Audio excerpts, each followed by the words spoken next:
Hello. This is... James, can you bring this down just a little?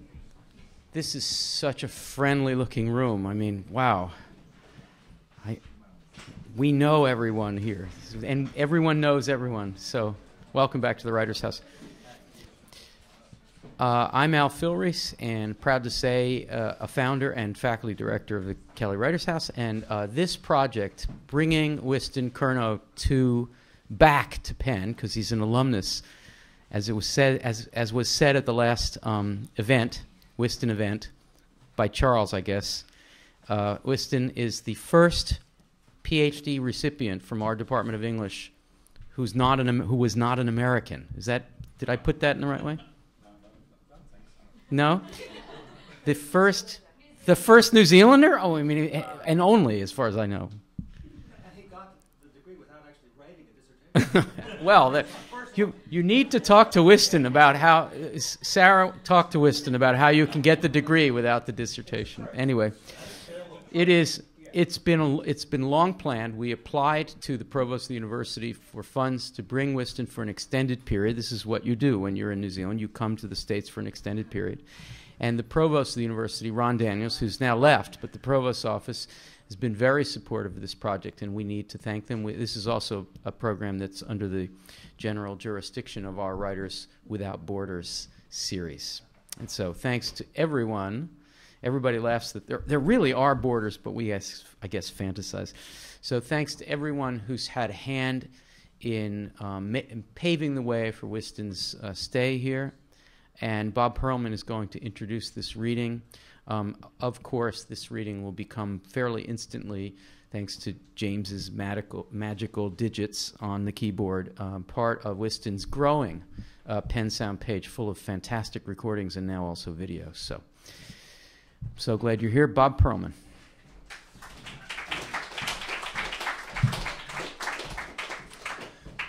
I thought Writers Without Borders is like poets without bookstores. Isn't that what we're talking about? No, but seriously here. Wystan Curnow is visiting Penn as a distinguished international scholar, as we've just heard, and we are really delighted to have him back for the second part of his presentation. As poet, art critic, curator, essayist, and teacher, for decades Wystan has been a most active source of liveliness and perspicacious collaboration between writers and artists, and between New Zealand and other parts of the globe. Last week, many of us here heard Wystan present a compelling vision of a truly global perspective as he led us through a proposed blockbuster, or should I say perhaps anti-blockbuster show, Let Us Possess One World, juxtaposing four artists, the New Zealand painter Colin McCain, how do you pronounce his name? McCann. Tapies from Spain, the Croatian artist Mongolos, and the expatriate American side Twombly, four contemporaries, and now I'm quoting from the blurb, who committed the literary heresy of adding language to abstraction. Tonight, we hear him as poet, although the distinction between poet and art critic is one that actually Wystan does not fully subscribe to. And in an interview, which I will quote from in a second, he says, in fact, that those boundaries are some of those borders between genres are some of the borders that he actually works against. So. Take our genre categorization with grains of salt here, but we will hear him read words that he authored. Put it that way. He's the author of, among other books, Back in the USA, Cancer Daybook, Castor Bay, and Modern Colors. From the provincial perspective of Philadelphia, New Zealand may be just about as far away as it's possible to get. But such distance is a crucial condition for all of us, however locally we think we are focusing. As Wystan said in an interview, place is at work in almost all my writing one way or another. Geography, the psychology, ideology, semiotics of place is compelling. Place isn't something fixed or singular to do with identity in that way. Instead, it emerges in a context of arrivals and departures. we are lucky tonight to be able to share in the exceptionally nuanced context of Wystan Curnow.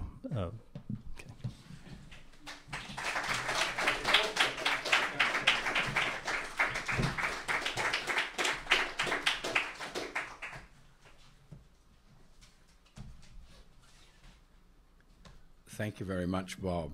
That was a lovely introduction. And it's a great pleasure for me to be here. I have watched online readings from where you're sitting of other readers, and so this is a dream of mine to read at the Kelly Writers' House. And thank everybody who made that possible. So I'm going to begin with some earlier poems.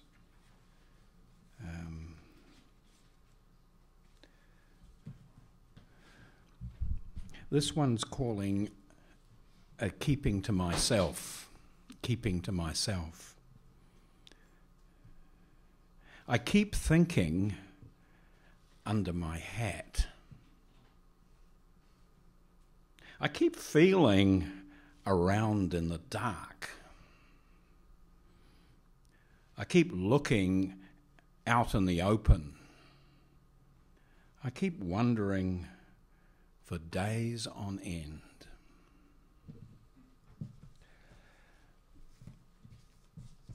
I'm now going to read from this little book called Cancer Daybook.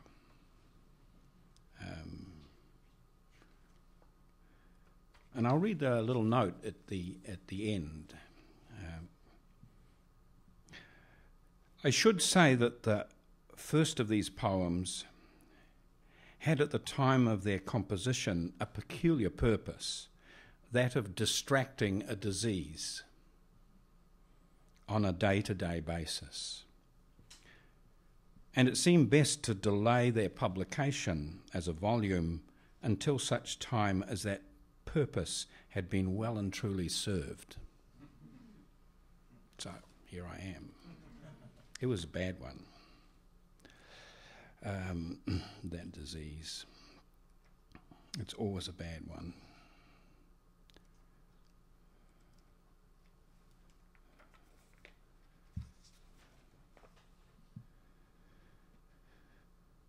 Cut it out. Cut it out.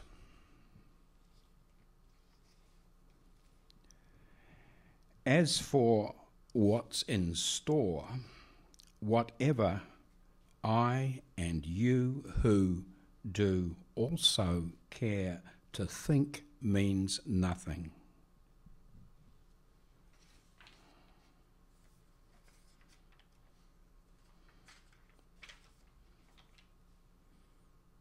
Where's the humour in a tumour?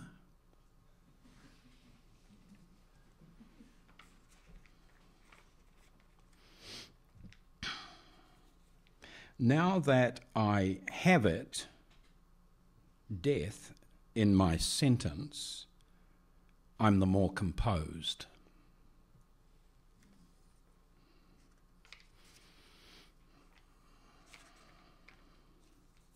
The two of us back in bed and scared.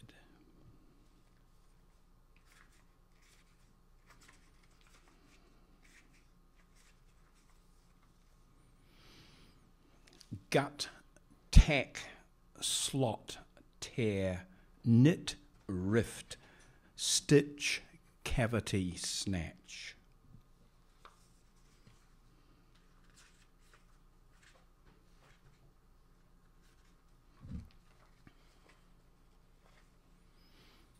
The Growth of Word Meaning, Jeremy M. England.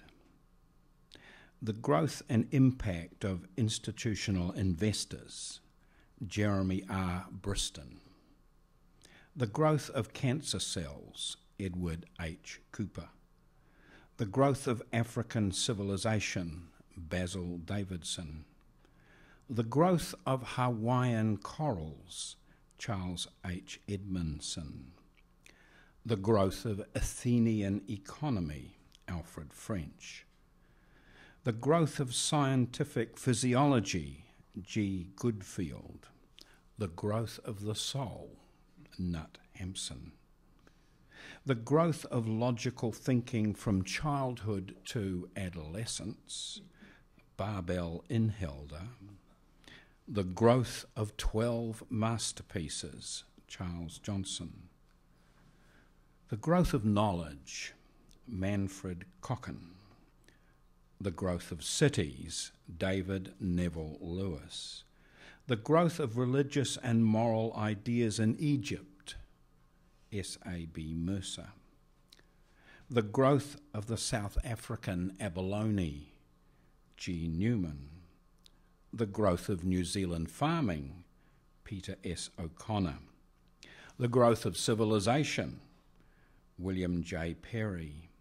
The growth of crime, Sir Leon Radzanowski. The growth of Douglas fir in New Zealand, S.H. Spur. The growth of democracy, Theodore George Thayer. The growth of papal government in the Middle Ages, Walter Ullmann. The growth of blue-green algae in oxidation ponds, W.F. Vincent. The growth of English, Henry Cecil Kennedy Wilde. China's search for economic growth, Dixon Zhu. The growth of single crystals of zinc, bismuth, and white tin, Mikio Yamamoto. Growth and Development by Leonard Zykowski.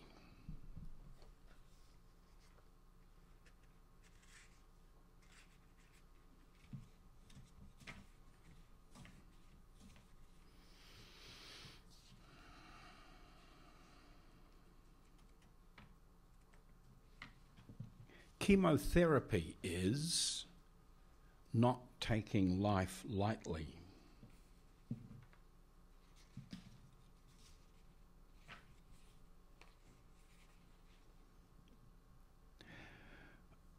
Talk to me some more. You don't have to go. You're the poetry man. You make things all right. You make things all right.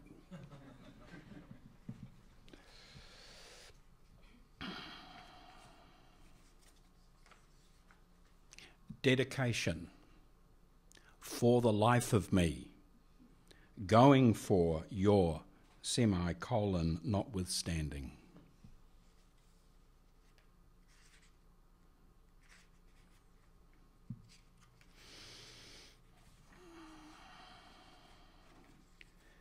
Chemotherapy is dying to get well.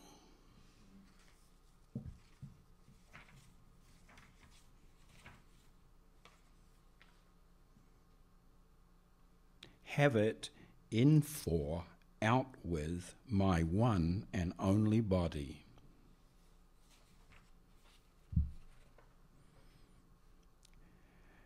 She shells surgery by the she. She shells surgery by the seashore.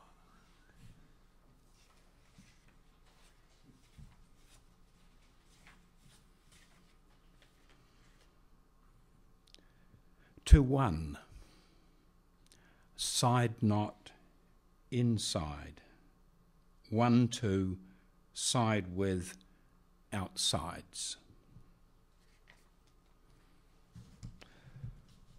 Right, so that's a earlier collection. This is the most recent thing that I've had published.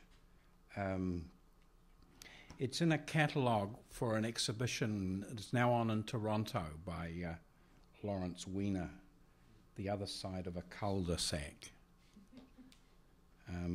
He asked me to write something for the catalogue. So I'll read a part.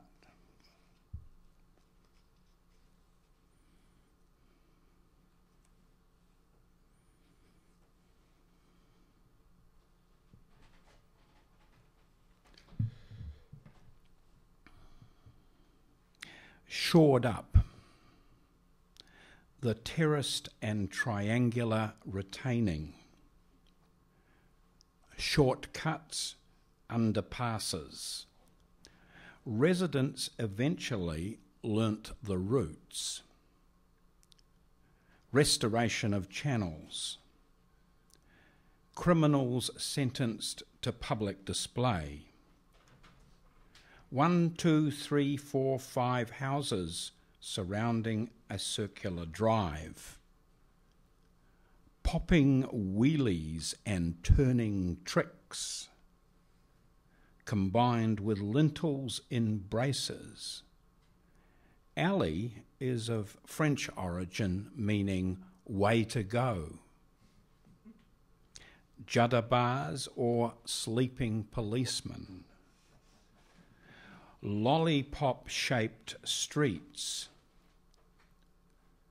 Quantities of these passages have disappeared, but despair not. We will follow one of them during our visit. Transit hubs, pub snugs. On city streets during urban warfare. Cul-de-sacs springing up from Calabasas to Chula Vista. Age 3 through 8, it's great. Beyond that, you're a captive. A lone stone bench. Right up against it. Neighbourhoods of the empire are abandoned. Dykes drive bike paths. Hydraulic barricades defended Wall Street. The new urbanistas, tightened in the narrow limits. Tiptoed in the dark and threatening impasse chaptal. New system for organising connected cul-de-sacs, the fused grid. Why I did a poster for Geneva.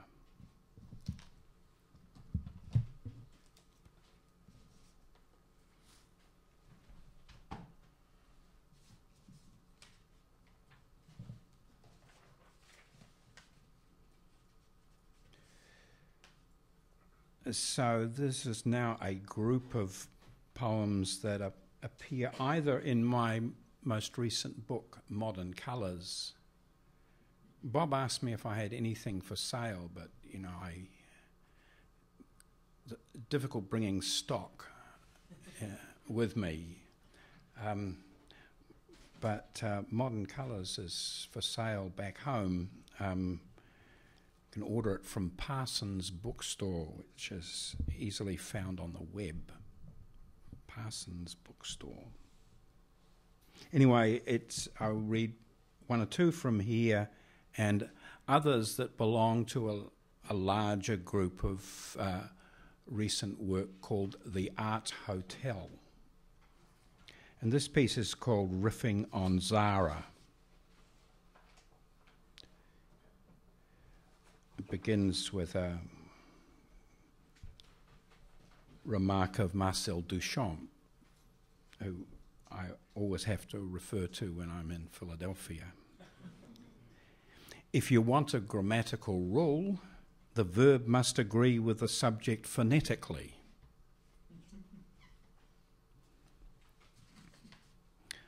Circles seasoned censures, sautéed or slowly sauntered among assassin smoochy coochies. Sally Army exhorts cohorts, umpapa, umpapa. Press the genuine art article with no prospect of holy headgear rolling in lamps, oozing out edges in crazy invasive farmhouse bacteria down arteries, sizzling right into audience lap. Terrorized dissimulation's consequence? An absence of snow caps, slow claps on the part of genuine wishing wells. Children ask parents first. Celibacy squares, off sun-baked or similarly talked extortions, greeted in the name of bombast boom-bust, mentality radio picture outed or ousted from its standard frame, slow baking in snorkelers' shimmering skeins. Volumes of surround sounds, prime criminal cribbage of highly arterial material. Alley's olive forensic fen omen, a standing ovulation of calamitous proportions, or frenzied bibbity-bobbity social occasion brought to you by the best will in the world expletive company. If you brew no hat, collar, fish, pish, no lone roan or valley cat's eye signs in the vain fanzines of underage discourses. Seasonal recipes readily reciprocate lusty bonbons of agglomerating assault vehicles whilst snatching pleasing schemes. Yet lay off's the land with those snaps, my man, scenic redundancies, touristic booty hat spots, smacks of belted malfeasance. Cry now while craze last. Suspiciously fishy. If you ask me one wish, if your heart be stripped for satisfaction, when kooky canker drawls tweenish spleen, excuse please, all across the nation from frozen wastes whence feckless unbundled loops of blind faith call forth rural criteria, top-down snakes swear conversely from snarky borders to furthermore when farther moist.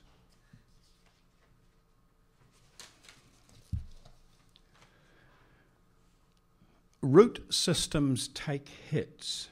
Tall auditors scatter plaudits at legally sanctioned cook-offs. Snipers lingerie to ogle on. Never say the G'day way has felled its sway. Tired but shrewd. No more Mr. Goodwill. Cheques trounced here or scrawled flesh. Pundits fleeced. Hobnobs knackered. Battered suitcases. Wrecked conferences pressed. Calls cold. Flash flounces off interracial hubcaps the suburbs evermore. Facials freeze-framed to the max. Aim mum across hairline fractals on the home front with pastily scheduled insouciance. Stiff your muff shit. If you don't or a tad miffed, pissed or tanked a lot, I skid the spot.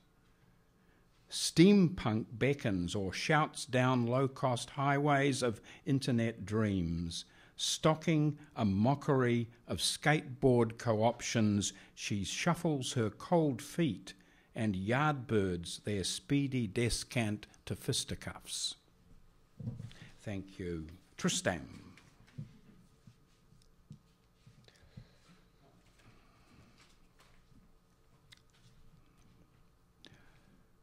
Oh, and here's another. Down comes a nude. Comes down, stairs a nude. Descends. Is down a staircase nude? A nude has come down. Thank you, Marcel.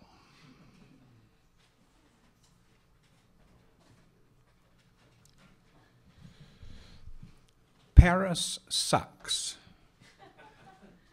Work and woe besides. Whereas Antibes, by its living daylights, out along, down along, is a joy and gemstones and no trouble.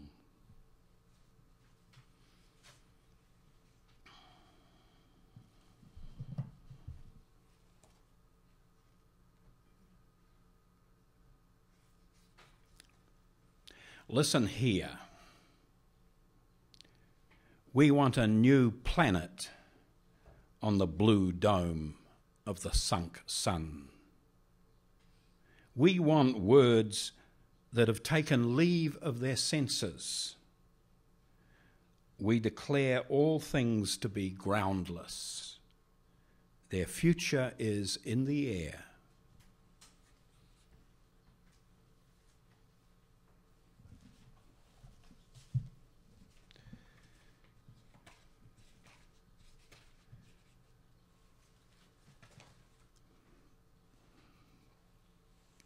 This is called Young Yvonne.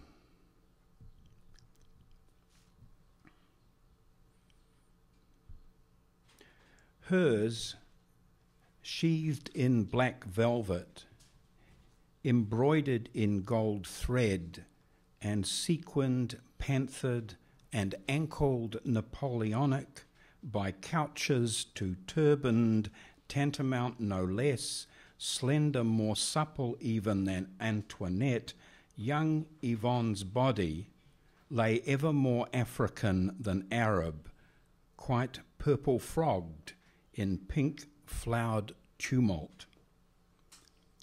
Turquoise was caftan, acquired at cost, as whose black velvet glossed were gold-embossed shoes in repeat sequins, do distantly recall Bohen's cross-legged frocks of old, for then there of which the plucked from a rich blue ground, formed in a plum red blouse, slashed and swagged pants sumptuously oranged, before our Anu herself arranged front to back onto green and creamed Javanese batiqued sashed silks.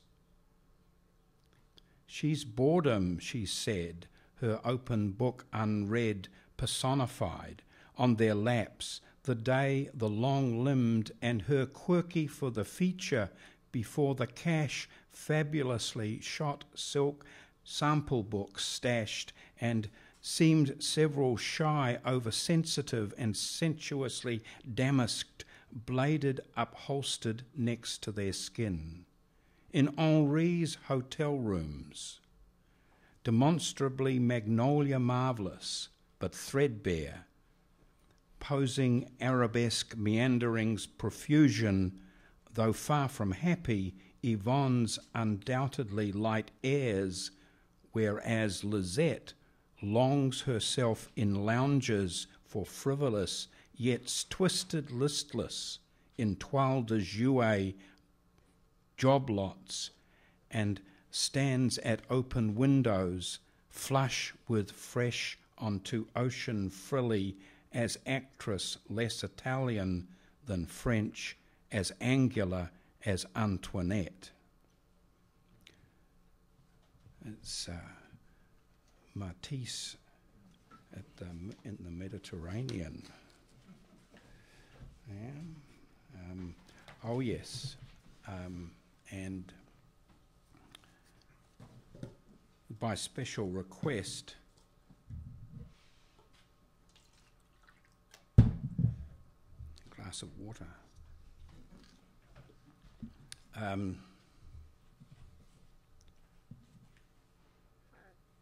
Portrait of Picabia.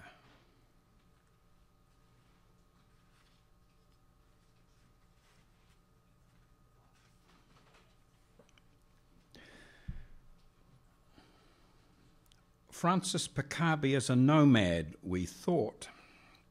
He goes through ideas the way one goes through countries and cities, incessant, says Gertrude Stein, swallowing abstruse rosellas and wood pigeons, wolfing down volume on volume, hanging around high flyers, making love to curious cormorants, and washing one's forearms in alizarin. Funny guy Francis Picabia is an idiot, is a dag, is a pickpocket, is an imbecilic professor of Spanish. Francis Picabia is to style parliaments as jumbo jets and jumbos as I don't know what, costly erotic cures for dumbstruck, summoning up plausible unguents hologrammatically from the decks of ocean-going liners just to get by, says he from the pig's back. Or the internal engines of combustion, steam, heat. More than him as to ghostwriter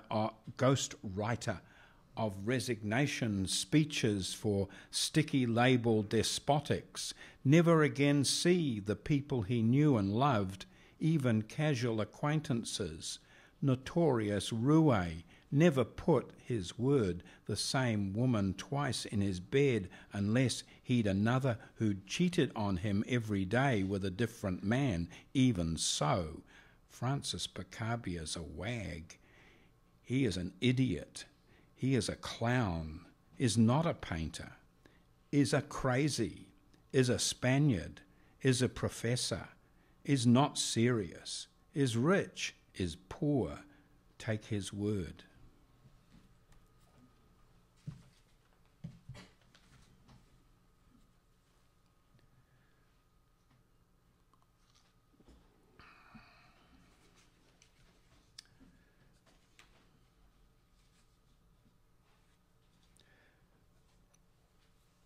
So I'm going to end with a longer piece called Max.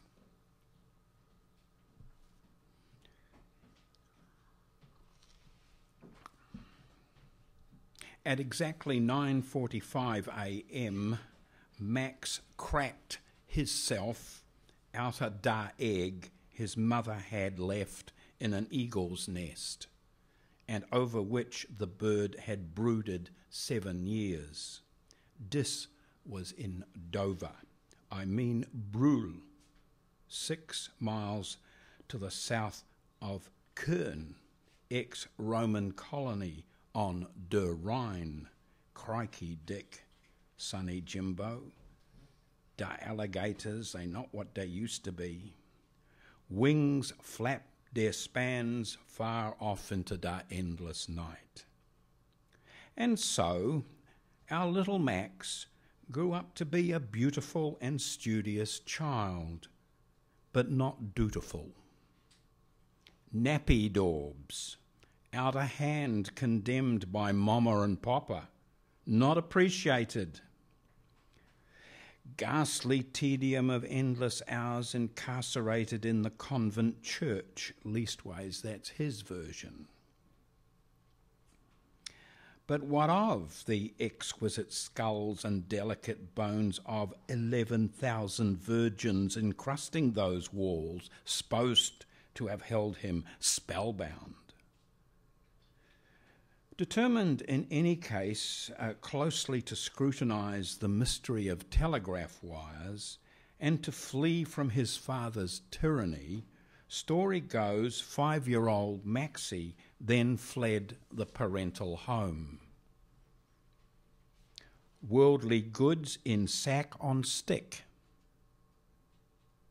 So that after a brief rule of thumb, the thrown cardinals obliged with a whip around the 4 quarters, at a pretty pass of powerful contradictory tendencies, for instance, Roman Catholicism, Western rationalism, negative romanticism, lo and behold, a blue-eyed, blonde, curly-haired, bourgeois child, dressed in meat-red nightshirt, brandishing a brioche in his left hand, walked barefoot into the middle of a pilgrim's procession.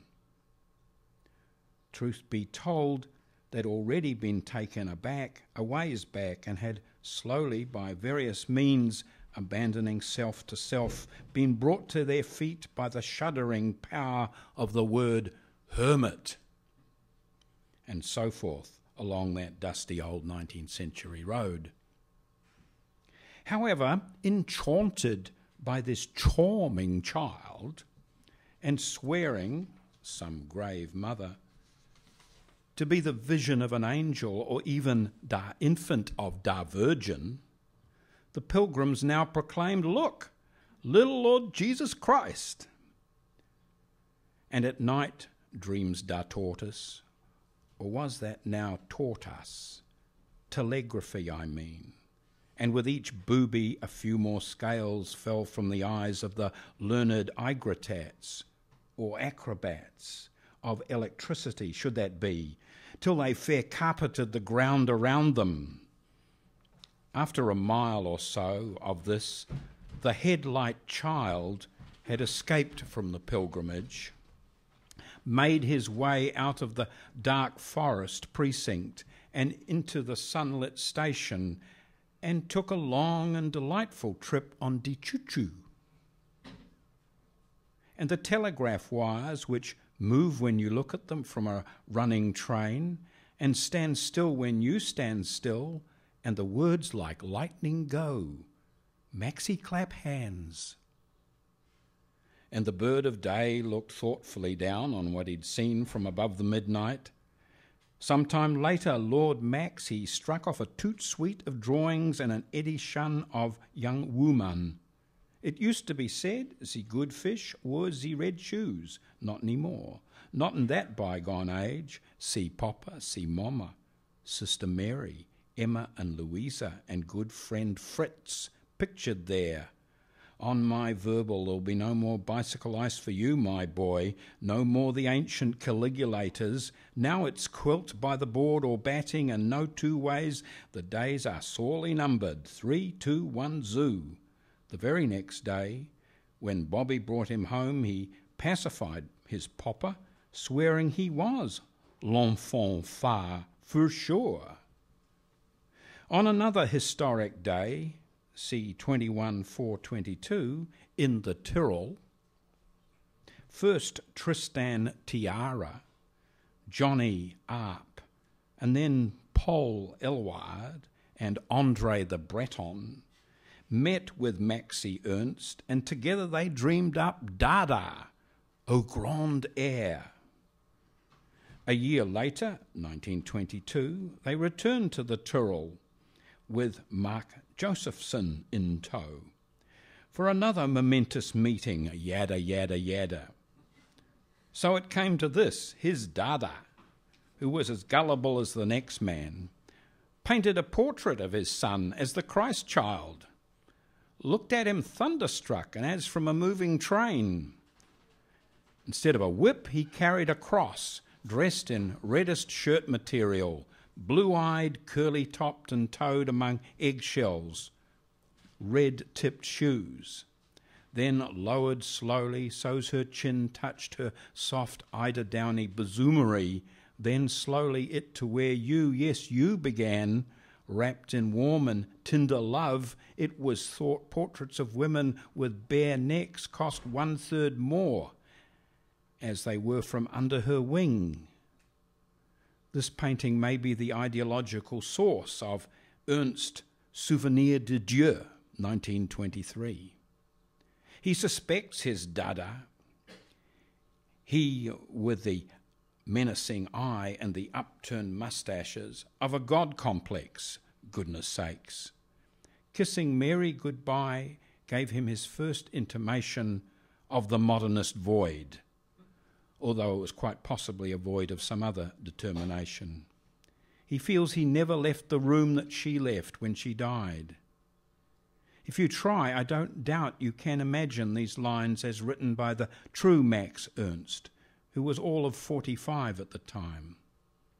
Whereas in 1897, premonitions of frottage via miserable childhood measles hallucinations frightful visions of wallpaper eyes, noses, and a red nightingale, ovoid of face, blue-eyed and pale-haired, his heart was hardening already against candid realism. Exposure to pollution was becoming for him a high sign of the mass of urbanity. He underwent a series of psychological crises and the inevitable battery of tests in addition. They left him thunderstruck at midnight.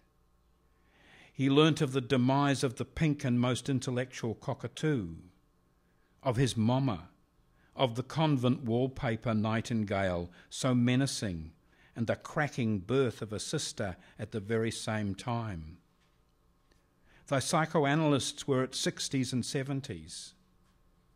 Between 1926 and 1939, he held exhibitions in Paris, Brussels, London, Zurich, Madrid, Berlin, New York, Los Angeles, etc.